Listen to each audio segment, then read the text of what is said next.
एक गुरुजी थे, उनका एक चेला आया, गुरुजी हमें भी गुरु मंत्र दे दो। आके तुरंत पैर छुआ। अब सीधे साधे गुरुजी बोले चलो ठीक है, हम भजन करते हैं, तुम भी भजन करो। हम झोपड़ी में रहते हैं, भैया हमारे साथ झोपड़ी। बोले गुरुजी कोई दिक्कत नहीं, खाने पीने बस को मिलना चाहिए, हम सब कर लेंगे। गुरुजी को लगा भाई चेला तो अच्छा है, कोई इच्छा नहीं है इसकी। अब महाराज गुरुजी को क्या पता कि ये तो खुद ही गुरुवया मिल गया। अब गुरुजी को लगा भाई चेला अच्छा है। अब गुरुजी झोपड़ी में रह रहे थे, सामने में मैदान था, एक गैया बंधी थी। गुरुजी ने कहा शिष्य देखो बारिश हो रही है और वो गैया बंधी है, तो एक काम करो उसे मुक्त कराओ, थोड़ा वो भी छाया में आ जाएगी, नहीं पानी में भीग जाए। शिष्य ने हाथ जोड़कर कहा कहाँ गुरुजी, हम खुद ही बंधन में बंधे हैं, हम क्या मुक्त करेंगे, हम खुद मोह के बंधन में बंधे, ये इसे मुक्त करने वाले तो आप जैसे ज्ञानी चाहिए। गुरुजी जी को सिखा दिया। गुरुजी गए, जाकर किसी तरह गाय को छोड़।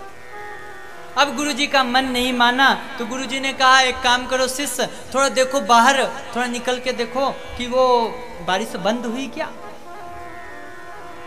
शिष्य ने कहा कहाँ गुरुजी, वहां कहाँ जाऊंगा। गुरुजी एक काम करो ना, वो बिल्ली अभी बाहर से घूमती हुई आई है, अगर उसके शरीर पे हाथ फेर लो, अगर गीली होगी तो समझ लीजिएगा बारिश हो रही है, सूखी होगी तो समझ लीजिएगा बारिश बंद हो गई।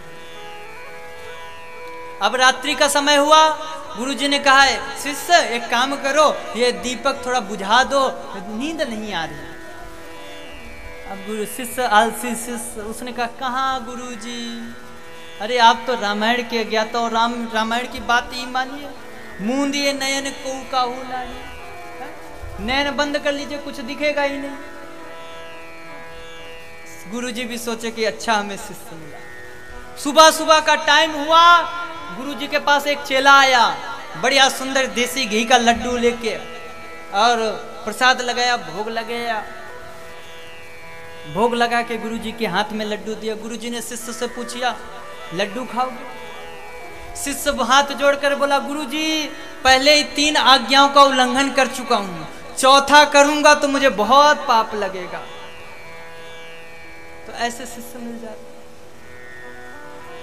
तो महाराज बढ़िया शिष्य भी गुरुजी के बहुत कृपा से ही मिलते हैं, इसलिए शिष्य भी ऐसा चाहिए महाराज। तो आज नारद जी कहते हैं कि मैं धन्य हो गया तुम जैसा शिष्य पाकर। तुरंत उनके कान में द्वादशाक्षर मंत्र दिया। ध्रुव जी आए, सुंदर द्वादशाक्षर मंत्र का जाप किया, सुंदर भगवान को 3 महीने में ही प्रकट कर लिया। भगवान प्रकट हुए, ध्रुव को आशीर्वाद दिया। ध्रुव को आशीर्वाद देने के बाद भगवान ने कहा तुम एक छत्र राज्य करो। ध्रुव जी आए, अपने राज्य में बड़ा सुंदर राज्य किया, बहुत सुंदर उनके राज्य में सुंदर व्यवस्था से राज्य काज किया। राजकाज के बाद उनको तुरंत स्वर्ग से विमान आया, और विमान में जब बैठकर चलने लगे उसी समय मृत्यु देवी आई और उन्होंने कहा तुम मुझे वरण करो। उसी समय महाराज भगवान के पार्षदों ने इशारा किया और ध्रुव जी उस मृत्यु के सर पर पैर रखकर विमान पर चढ़ जाते हैं और साक्षात मृत्यु पर भी विजय प्राप्त करके ध्रुव जी अपने धाम को चले जाते हैं। आज भी ध्रुव तारा विद्यमान है जिनका हम लोग दिव्य दर्शन करते हैं। तो ऐसे सुंदर पावन ध्रुव जी की कथा है। ध्रुव जी की कथा से हमें एक ही शिक्षा मिलती है कि जब भी पुत्र हो, पुत्रों को बड़ी सुंदर शिक्षा दो, तब आपके घर में ध्रुव और प्रहलाद जैसे होंगे। अगर आप सुंदर शिक्षा नहीं दोगे तो महाराज ये कथा बहुत पुरानी नहीं है, धुंधकारी और गोकर्ण की। जरूर महाराज अगर आपने भगवान को भजा नहीं, सुंदर शिक्षा दी नहीं, तो आपके घर में भी धुंधकारी जैसे पुत्र हो सकते। तो अगर आप चाहते हो कि आपके घर में धुंधकारी ना हो, तो आप ध्रुव और प्रहलाद बनाना चाहते हो, तो आज से ही शुरू हो जाओ महाराज, आज से ही सुंदर संस्कार देना प्रारंभ कर दो। तो इस प्रकार से ध्रुव जी की पावन कथा है।